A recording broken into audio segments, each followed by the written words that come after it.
hearing those users and how they talk about the problem and the solution and our product in the end really helped us when we were fundraising because we were able to really put our vision into a constraint like a business problem.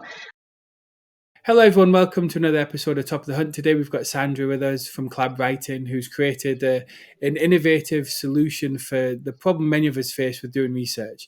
The way in which I've done research traditionally has been rubbish compared to what she's offering. Not only is she going to talk about CollabWriting, but her experience with working in startups, then for startups, and then her experience as a female founder and her experience as a marketer in a startup. She's also going to talk about her experience with working in and around VCs and how they think about a few different things and how you can improve your offering to become more investable. So without further ado, I'll pass you over to Sandra. Hello, Sandra. Would you like to introduce yourself, please? Yeah, of course. My name is Sandra. I'm a first-time founder from Serbia. CollabWriting is my first venture, but I also worked in startups previously. I never really expected to be an entrepreneur, but everything that I've done during my studies and after just led me to this.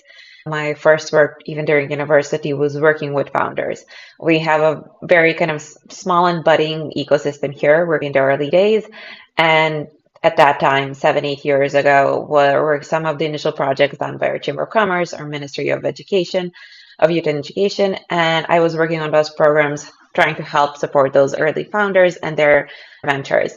And then I moved on to working in a startup. I worked there for almost 4 years. I have a background in marketing and leading a team of a couple of people there where we were working on our content marketing strategy, on building our presence both online and offline. And that kind of directly led me to founding CollabWriting because during that work, I got to know the ins and outs of how a company works. But I also got to identify the problem that I was facing every day with collaboration and not being able to really pinpoint where a certain part of information came from in our research and sharing that with other people, collecting their insights around those very specific bits of information that we found most important. And we went from there. My co-founder is even someone I worked for in that previous company. He was co-founder there. He was actually a person that hired me to work in that startup. And since we worked together for such a long time, and we've been through some challenges already and seen how we can work together well in different kind of settings, it just made sense to continue on working with CollabWriting and a very similar team. That's interesting. So obviously working with a lot of startups, you'll have seen a lot of successes and a few horror stories, I can imagine. So what was like a few key things you learned on the sidelines? I think that one of the biggest things is keeping that future in your head because I think that a lot of us at some points it just seems like it's not going to happen. There are so many obstacles, but what I've seen from most founders is you get through it. It's just a point in time that's difficult, but the future still exists. And we've had those moments in the previous company, like we lost one of our biggest clients just as COVID hit. And then we went through this big transition. We were refocusing the industry that we were targeting. Then we went through an acquisition where a larger corporate bought out a share of the company and we became part of a multinational corporation in a span of a couple of months from just working pre-COVID to now being on lockdown to now being a part of a completely new company, new surroundings. So there are constantly turmoils, but that kind of future, that kind of vision needs to stay with you. And I think that just also being surrounded by other founders is a really great thing. I think that being shut off from other people's feedback, other people's input, other people's experiences with just those everyday challenges can be a very hard thing because the things that you think that you're the only ones facing that are the end of the world are maybe something that other people are going through as well, and something that maybe other people have found already solutions for. So I think that those two things, just keeping the future in your head of what the company can be and striving for that even when things are getting a little bit difficult, and then also being surrounded by people that can show support in a way that's very directly correlated to the situation because we all have friends, we all have family who can be there for us, but they might not necessarily understand the same obstacles that you're going through as a founder.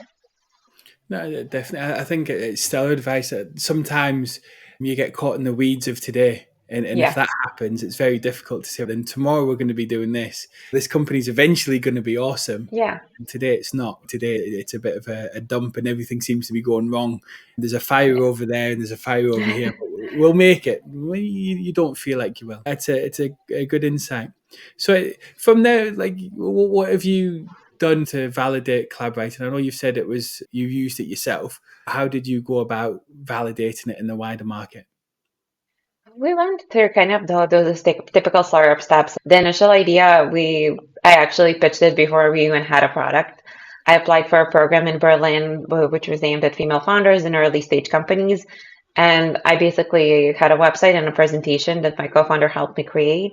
And I went there and pitched the idea, very early stage idea of the product. And that was the first avenue where I got some feedback on whether this made sense or not, especially if it made sense to a broader audience versus just me as a marketer in a startup.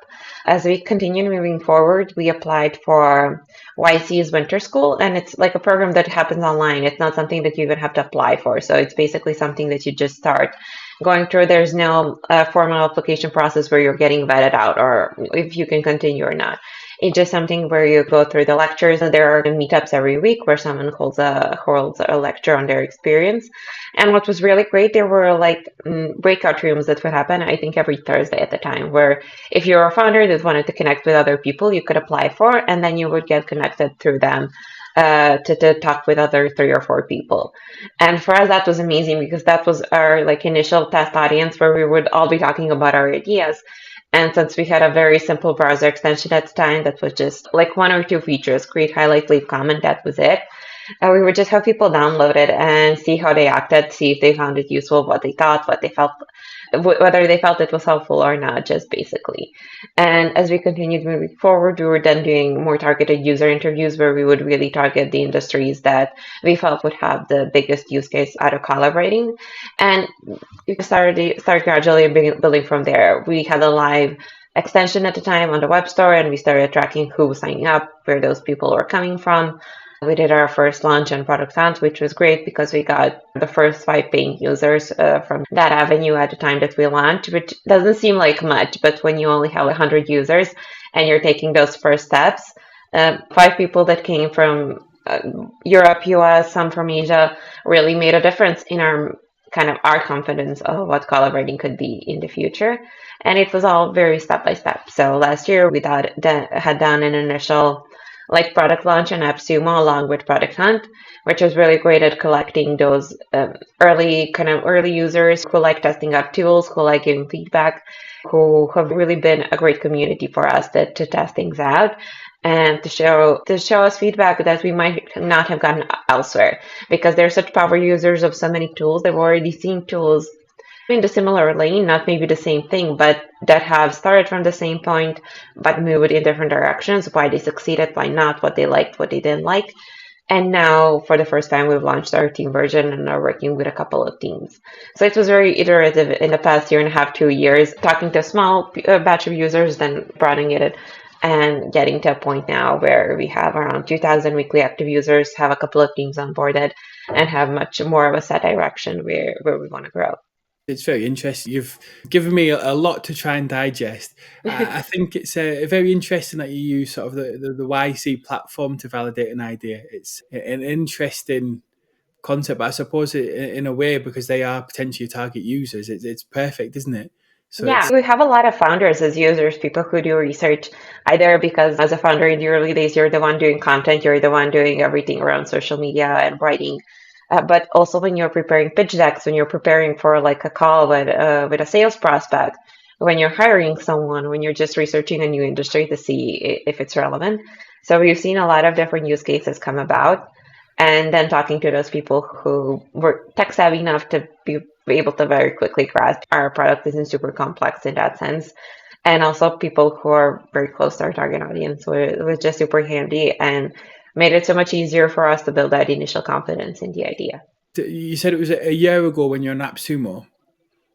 Yeah, almost a year. It's going to be a year in June. Yeah, what was that experience like? Oh, it was very hectic. It was very positive because we've spoken to a lot of people beforehand to know how to prepare and what to expect. And we as founders were very aware of what building that community could mean. So we tried not to overpromise. We were very honest on our landing page of what we were offering, what we could give.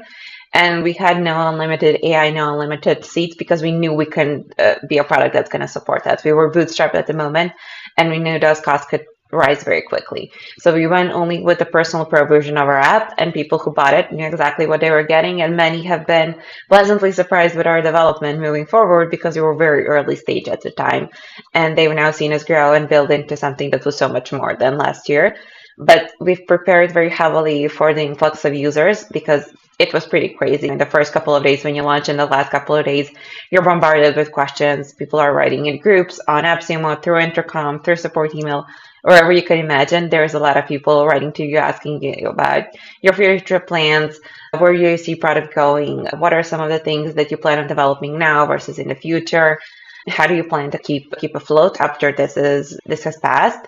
And we had to be very vigilant, very present for especially those initial days and last days. But it was really great because we got to learn so much about competition that we didn't really know existed, because some of them have maybe shut down a couple of months prior or a year prior. Tools that have a different way of wording, just their messaging is completely different, but users use them for the same purpose. And we got the opportunity to stress test the app and our support and everything. So it was a really great experience. We sold around 350 licenses at the time, which isn't a crazy number, but it was just enough for us to have that initial validation. Also, in talking to investors, because basically we had almost an even number of consultants, content marketers, and R&D professionals come through AppSumo, which was a surprise for us because we didn't think that so many, for example, R&D professionals or consultants were on the platform. But those were the exact audiences that we had in mind when we were talking to investors even prior to that. So it was such a good stamp of validation to say those kind of assumptions we had, those plans that we had, now actually have a bit more validation to it, because we have 300 people and more who are from these exact industries that we were talking about 6 months beforehand. Perhaps that's a testament to your marketing experience, knowing how to properly target Yeah. a product, and you've convinced them through your copy that this is a tool for them. And that's fantastic. From those 350, have many of them continued today? Oh yeah, I mean, with this last launch and product hunt, because those are communities that we're still sharing updates with. When I shared an update, there were a couple of people that kind of both reached out to us directly, and some left comments saying how CollabWriting was actually a bit of a hidden gem, because we were pretty basic when we launched, but all the updates and everything that we've been working on have really proved that to them that it was a worthwhile kind of investment in those early days into a lifetime subscription. And we have many users that have followed us from day one. We have, I think, around 20, 30 people who've been there basically from that when we started to now, which isn't a huge number, but at the time we had 50, 60 users. So out of those people, having a user stuck around with us through all the bugginess, to all the issues, through everything that happens with an early stage product, it's really nice to see when they reply to their newsletter, or we see activity in Intercom, or we see them like leaving a reply on a YouTube video or whatever on how they're using the app. It's always a great feeling to know that someone has stuck around with us for such a long time. Definitely. I think it's a testimony to the fact that you've built a product that they were interested in, and as you said, you didn't give them any illusions over what you were going to be developing, and then you've been able to support them on the way through. So although it's not a massive percentage, it's still enough to say you're doing a good job, because I can imagine on AppSumo, similar to Product Hunt, you've got some people who are just early adopters who are going to try anything and everything, and some people who are going to be there and actually, like, you've actually solved their real life problem, and they're obviously the people who've stuck around, which is fantastic. I mean, from those 300, I think we probably have more. These early ones that I'm mentioning are from that first product hunt launch. It was like a year before the AppSumo launch. So from those very early days when we still weren't sure where we were going. And that was also something that was a very good lesson to learn, is that hearing those users and how they talk about the problem and the solution and our product in the end really helped us when we were fundraising, because we were able to really put our vision into a constraint, like a business problem. Okay, we have a vision of the product and what it can be, but that solution needs to be put into words that are related to business, not just tech. And that vision had to be something that also users saw as a real life problem. So those continuing conversations were just such a valuable resource to us in the long run. I suppose you're able to translate a lot of sort of voice of customer into the investor's pitch, which makes it a lot more realistic than it would have been if it was just, this is what we're doing, and this is, and it's like the look and thinking, oh, we've heard this story before, And especially because some of our investors actually became users of our tool because investors and VCs in general use a lot of the same kind of research tactics as other industries that we're targeting. They do a lot of research on startups, on the industries, on the markets, and they're generally people who read a lot and learn a lot about all the new technologies that are happening. So Hmm. when we were talking about those problems and how we solved it for our user base, they could very well kind of see themselves in that and their own kind of daily work. So it was even more helpful for our particular use case because it was then so much easier for them to identify what we were saying and what we were pitching. Yeah. Well, were they one of your initial targets when you first started? No, No. absolutely not. Whenever you go into building a product, especially as a first-time founder, you don't really know how VCs work. So for us, they were people that we were talking to from a completely different perspective.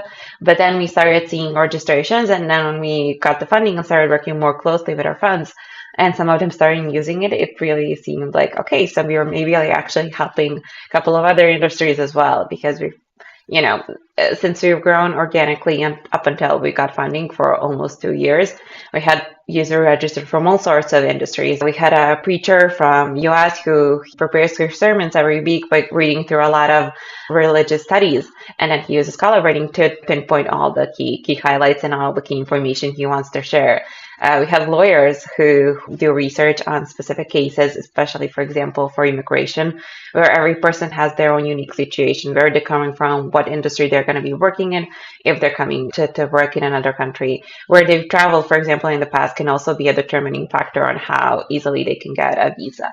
So all those different bits of pieces of information about the person and the law that's often public on the internet, along with like PDFs, contracts, things like that, they would all intertwine with our tool. So we've seen the whole idea that we had grow so much from the initial user base of content marketers, but now to other industries and other use cases. And it was always so much fun talking to those users who were the least expected because you get to see a whole new world of someone's, the work life, work day that you maybe had no idea about what it looks like. So you had no idea of how to target them. Yeah. No, no, it's incredibly diverse when you can compare. But I suppose it is it diverse. It's all people who need to do a lot of research. So it's whoever needs to do research is a target customer. So how would you explain collab writing? What is it? The initial idea came about very simply. I was using Google Docs a lot with my content writer and my designer to just write our blogs and give feedback and give suggestions. And I really loved how I could pinpoint the exact piece of information that I wanted to be different or changed or whatever.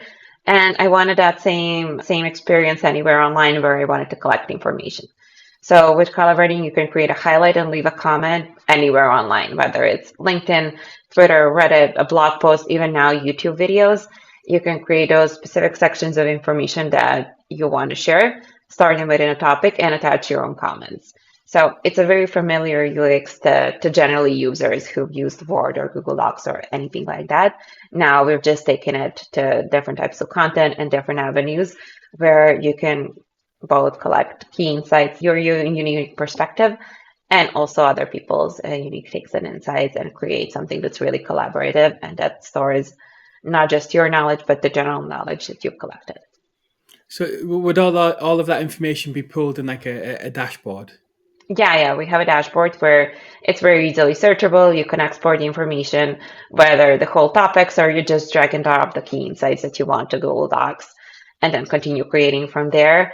And we also, something that's a more recent addition, we've developed our own AI copilot that can basically do the initial research for you. So you just type in whatever you're researching for, and we give you the exact snippets from live web pages, live sources that you can read through, and they're going to be much more correlated to what you need than a general Google search or going through a huge PDF.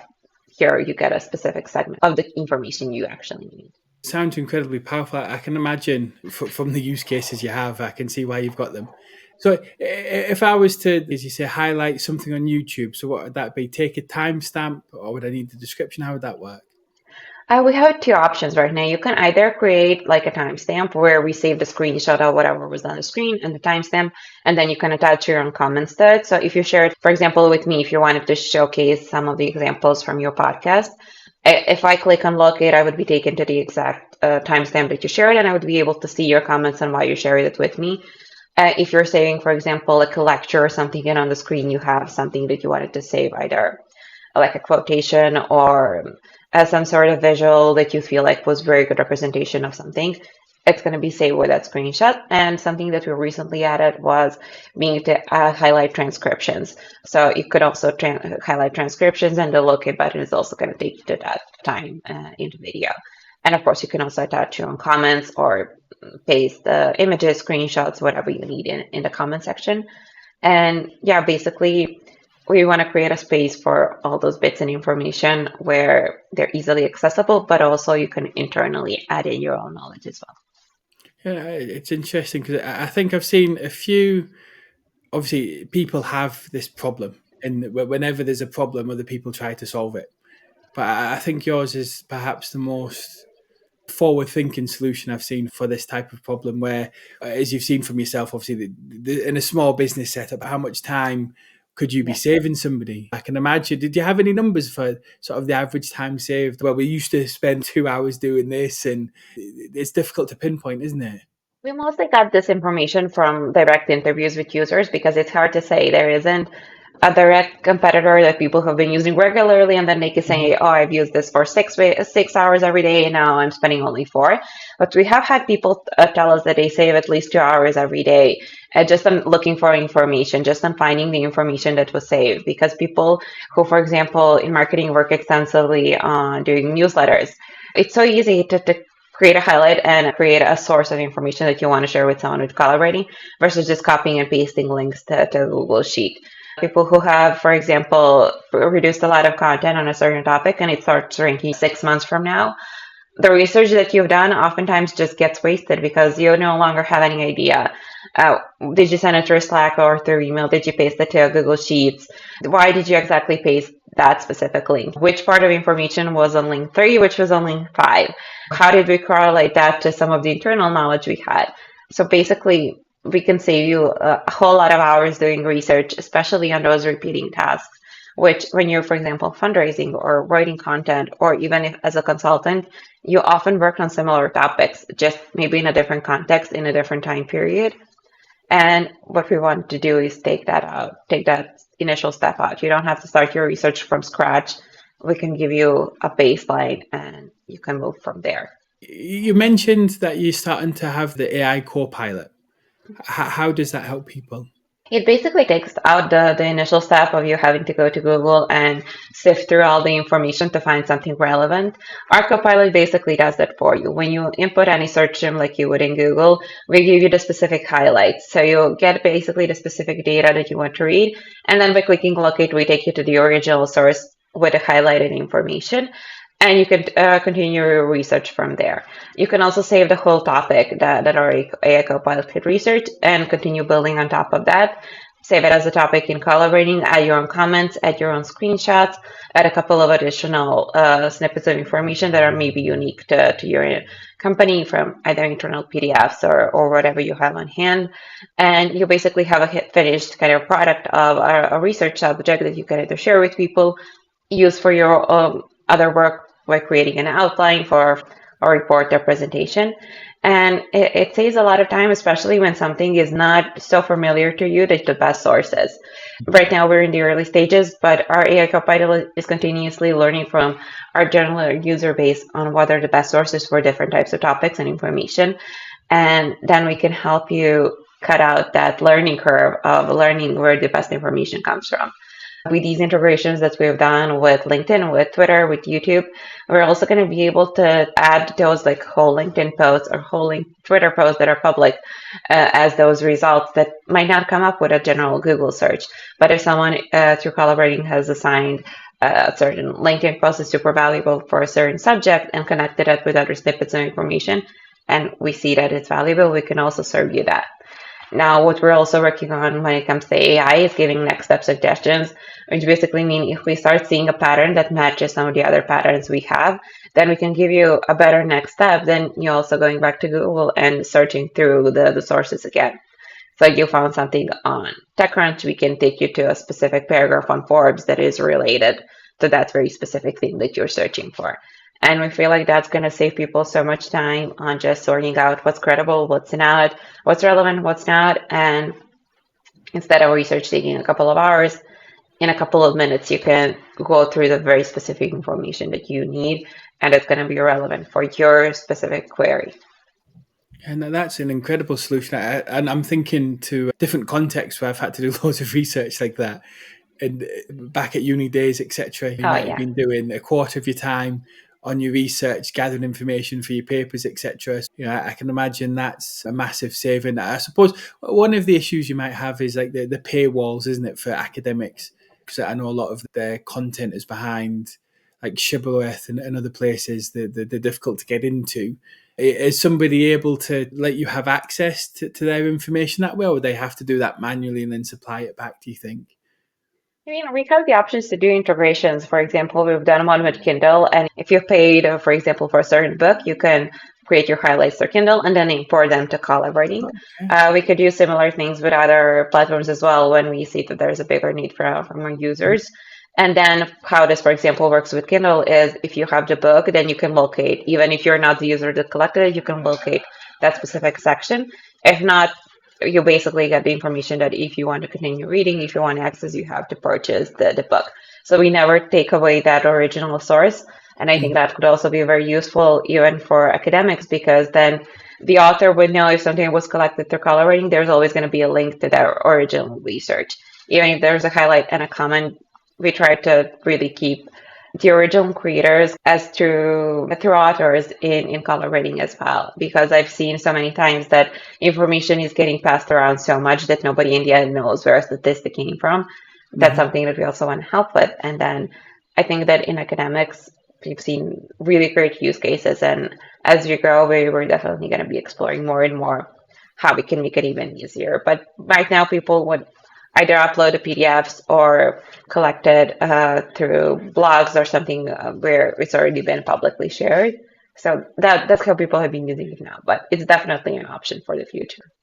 No, it's fantastic. I can imagine, as you were describing that, I know with AI, there's a lot of plagiarism going on.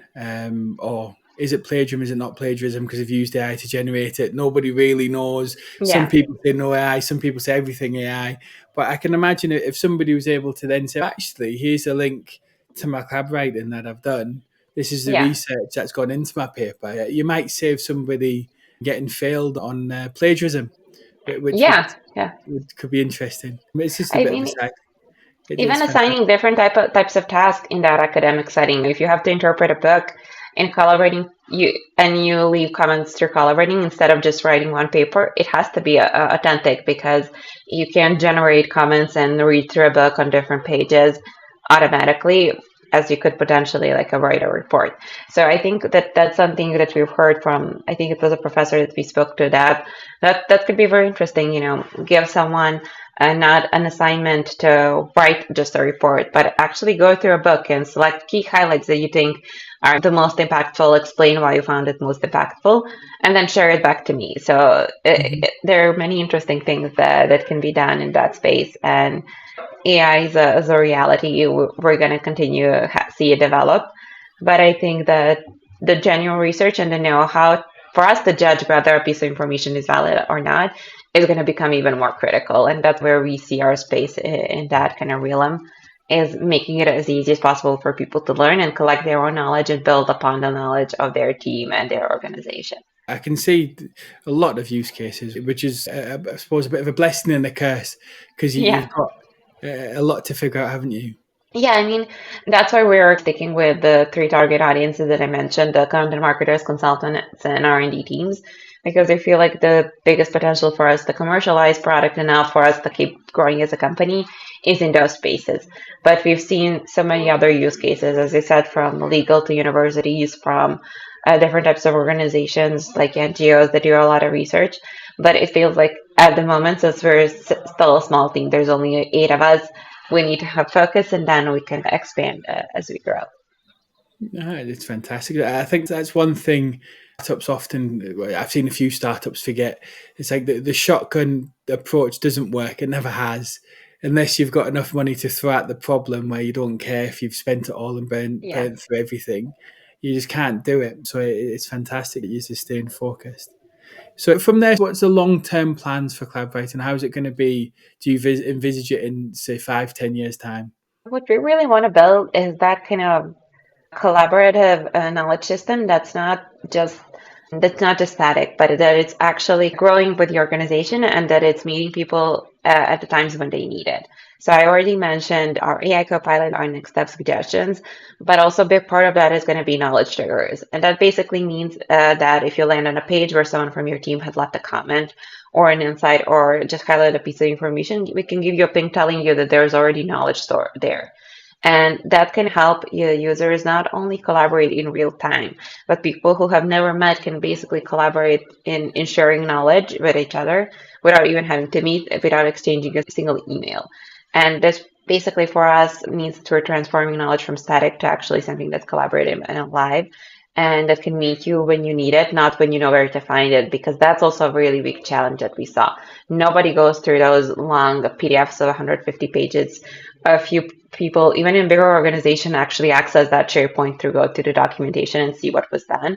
But if we create a system where if you just land on a page that someone has researched or a document or even a LinkedIn profile, and we can give you the ping to tell you, you can check this out. This is relevant. Someone in your organization has already stored knowledge. Then we can shift and change the way people utilize the knowledge that already exists. So that's the big goal, to break down those silos of storing knowledge and make it more interactive, not just static, and push it to people when they need it, not when they know where to find it and where it's stored. And then also provide them context for all of that knowledge. We feel like we've seen so much collaborative knowledge go down the drain because it doesn't have a systematic place where it exists. And we want to provide that. We're still in the early stages. We're working on moving not just online research, but other channels as well. But that's something where we see a future. No, it sounds an incredible future. I can see it being involved in a lot of organisations, both big and small. Even with small businesses I've worked with over the years that they have that problem, and it's probably we wouldn't know who it costs more time and money to, but I can imagine it's probably 15 to 20% of somebody's salary sometimes just managing these things, which when that's sometimes half of the cost of an entire business for the smaller ones, it could be a massive impact. It's fantastic. So from there today, what would be the biggest limitations for a user? So if I came and I sign up, is there any use cases that people think you could do now that you can't do? Or what would that be? Well, I think that one thing that for in the initial times was because of the name, people could think that they could actually use us for writing burnout, the Google Docs alternative. I think that was one of the biggest things that we had to sort out with communication. And also one thing that we don't enable users to create standalone notes. We're not a note-taking app. Each kind of knowledge insight is collected to a source. And for us, that helps us keep our data more secure, more clean, and we know exactly what we're pushing to users. And it gives us much more control of what we can actually build upon our knowledge bases on. So those are the things that users could feel like they can do with the tool but can't. And something that users can currently do, but we're planning to enable, is more collaboration on audio and video, not just YouTube, but to broaden it for people to be actually able to, like, they could now upload a PDF document to be able to upload a video or an audio file as well, where they could create those highlights and snippets just like on YouTube.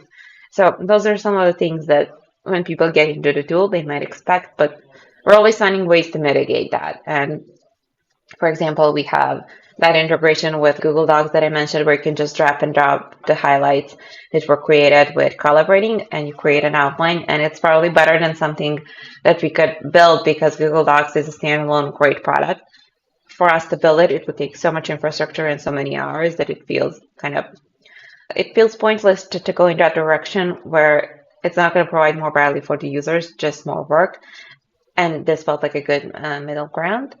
And those were the primary concerns of users. But we were still trying to build out the co-communication in a way that we know exactly what we're telling users and they fully understand what we are. And it's gotten easier and easier with time. So hopefully we continue meeting those expectations more and more. Yeah, so maybe longer term, drop in the writing and just collab might be Yeah. a better brand name. Yeah, I mean, this was in the very early days when we were just thinking about targeting content marketers, and then just it stuck, and people are recognizing us by that, and it's still in line with what we were working on partially, but that it does cause confusion from time to time. You often see it when startups change the name. It's the sometimes like a soft pivot that's kind of led them Yeah, down that road, as opposed to a hard pivot where they've changed everything. It's yeah. but the point is that they come along and using it, and you've still solved that problem for them regardless with the Google Docs. So I don't think anyone should have a complaint too much. It's not a showstopper, is it? We've never really had serious complaints from users where they found it tool unusable. Of course, sometimes we're not a match for users, or we're too early. There are people who are early adopters, there are people who like more mature products, and all of that's very valid. But I think that for us, what was most important is that we figured out that kind of initial pain point that we're solving, and then everything else can be built upon that. If we had missed that, if we didn't get any early traction, if we didn't have any loyal users, then it would have been much bigger concern when you do get that negative feedback.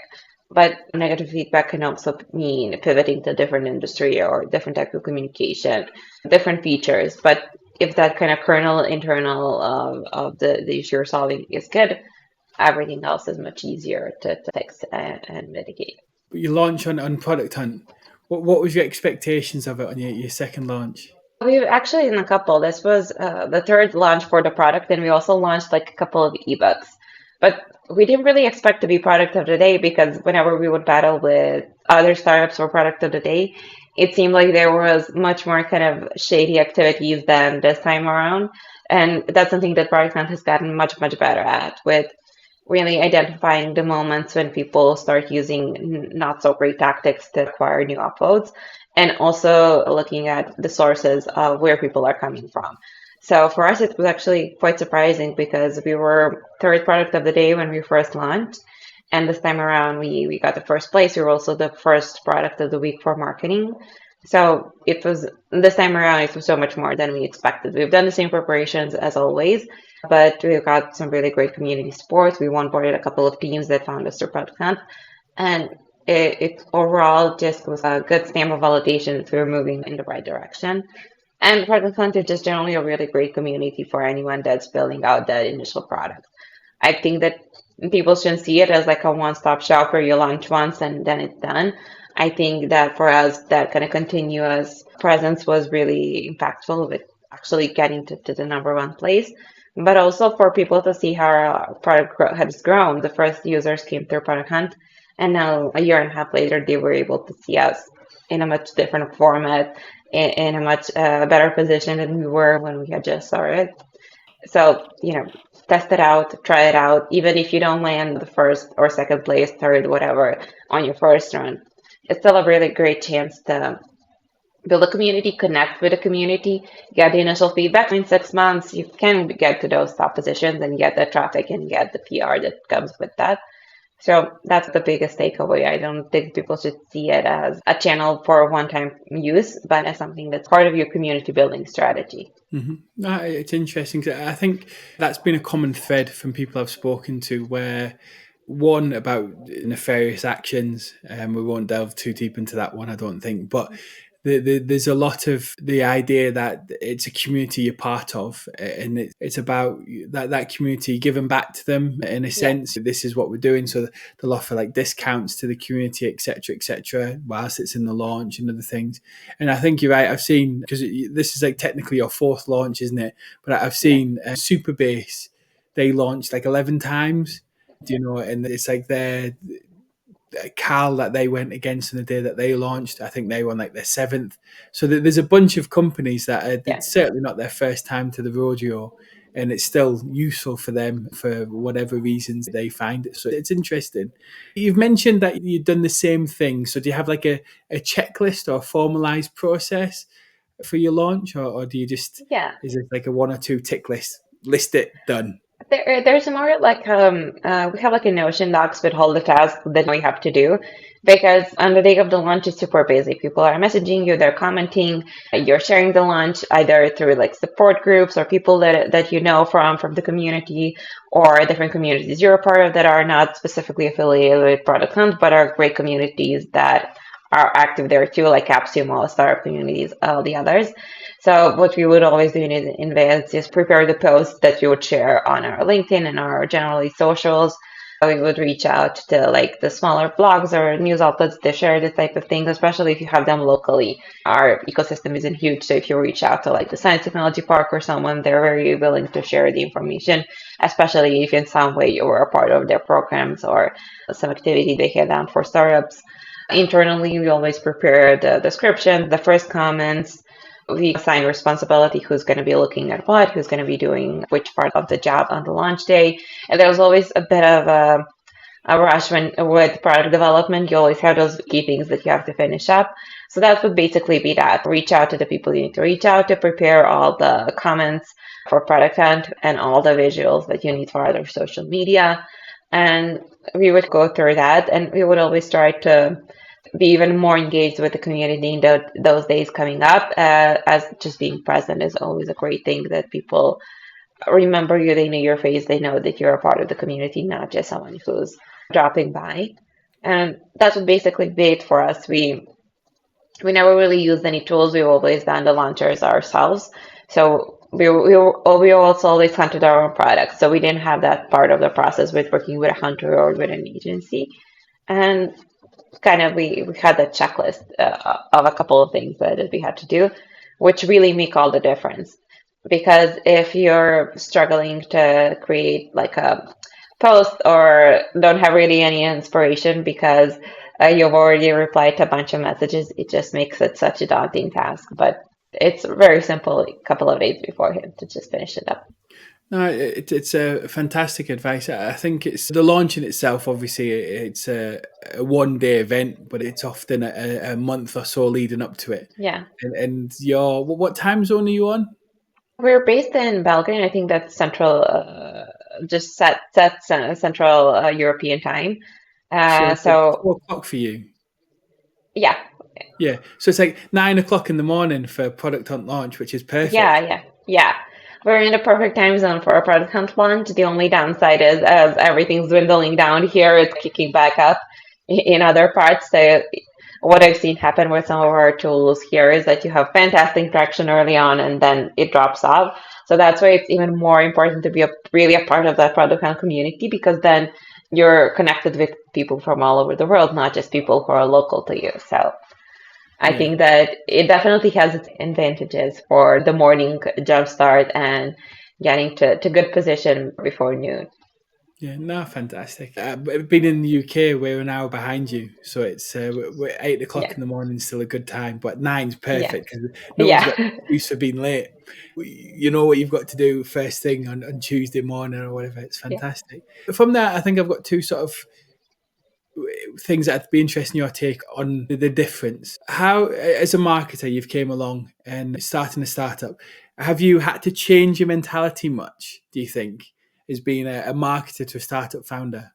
Not that much. I think if I had worked in a different type of organization, then maybe.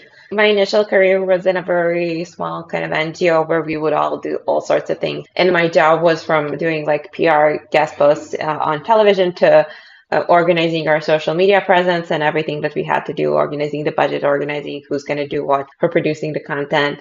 So we're going to be having the presentations, how they're going to be decorated, how they're going to be organized. All of those things that went into our visual identity and our identity as an organization were my job at the time. And it wasn't on such a big scale like running a company, but it was still a lot of bits and pieces of information that you had to do with different contexts, which as a founder, it's always present in your everyday work. And then when I moved on to working in a startup, it was a very similar mentality where you don't really have just a singular job that you're doing, you're involved with everything. And even though now my job isn't primarily marketing or doing the everyday operations of it, the mindset is still very similar to the previous work that I had done. Yeah, no, that's fantastic because I think sometimes it's the changing hats can be difficult for people. So, from a marketing perspective, what would you say is the difference if somebody wanted to work for a startup to traditional marketing? I think that the biggest challenge is that you don't really have anyone to learn from directly. You only have experiences from people on how they've done it, but it's also very hard to replicate those in different situations for different products. A lot of the times you're the first person doing something because we don't have a tool that's the same as CollabWriting, but we're just a bit better. So we're making up our own communication, making up our own kind of position in the market. We're redefining all the things that come from with a brand on a daily basis. Nothing is a long-standing decision, and everything can be changed, which is great, but it's also very challenging, especially if you come with a lot of experience from working within the structures, it can be very hard to get used to. Then on the other hand, if you don't have a lot of experiences, you have a lot of learning to do. And if you're not someone who enjoys learning super independently, if you like having a mentor, which can be a really great thing, it can be also a very difficult transition because everything is your job and everything is your responsibility. And then at the end of the day, everything is your own accomplishment as well. But getting to that point can be quite a challenge and quite a difference. And also just the pace of how everything happens.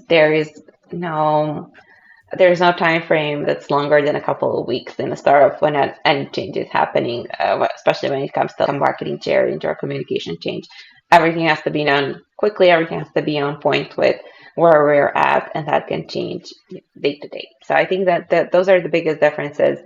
And just the scope of thinking, most traditional agencies are paid marketing, or they work with FMCG brands and they do, for example, a singular campaign for TV or like a campaign for outdoor promotion.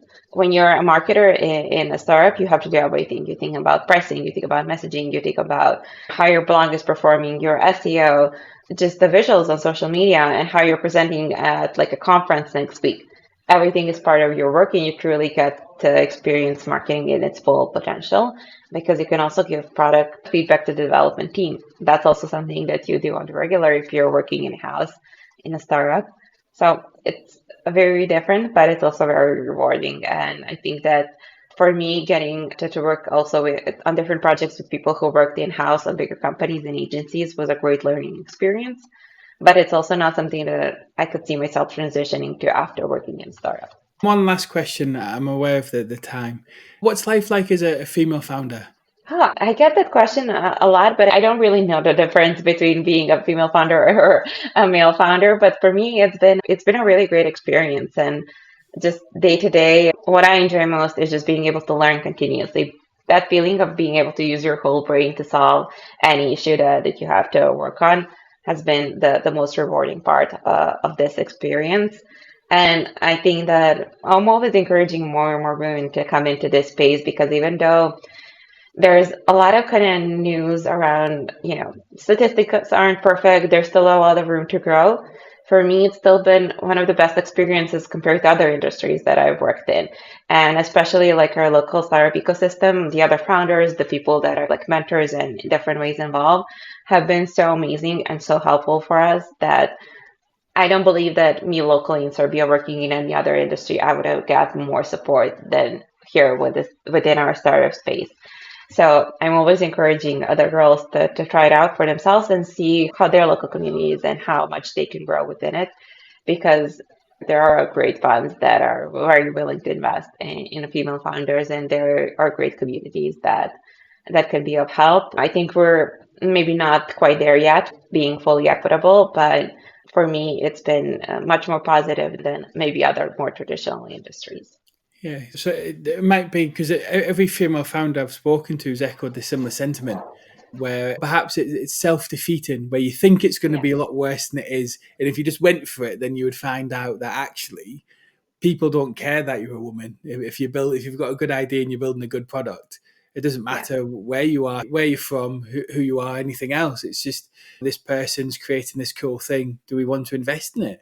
And I think that a lot of ways that we've spoken about female founders can even make it more scary. There are definitely people who might not be so interested in working with you because of their own biases.